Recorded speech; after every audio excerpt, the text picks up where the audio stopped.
सर्वे, क्या तुम सच में सफलता का राज जानना चाहते हो? एक बूढ़े जानी व्यक्ति ने एक युवा लड़के से पूछा। वह लड़का बहुत परेशान था। उसने स्कूल में असफलता देखी थी, बिजनेस में हार झेली थी और जिंदगी के हर मोड़ पर ठोकर खाई थी। अब वह किसी भी कीमत पर सफलता का रहस्य जानना चाहता था। बूढ़े व्यक्ति ने बिना कुछ कहे उसे नदी के किनारे ले गया। अचानक उसने लड़के का सिर पकड़कर पानी में डुबो दिया। लड़का घबराने लगा, संघर्ष करने लगा और सांस के लिए तड़पने लगा। जब वह लगभग बेहोश होने वाला था, तब बूढ़े व्यक्ति ने उसे ऊपर खींच लिया। लड़का हांफते हुए चिल्लाया, आपने ऐसा क्यों किया?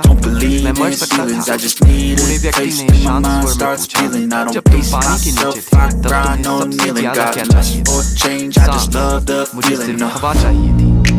लड़के ने गुस्से में जवाब दिया। बूढ़े व्यक्ति ने हल्की मुस्कान के साथ कहा, बस यही सफलता का राज है। जब तुम सफलता को उसी हद तक चाहोगे जितना तुम्हें सांस लेने की चाहत थी,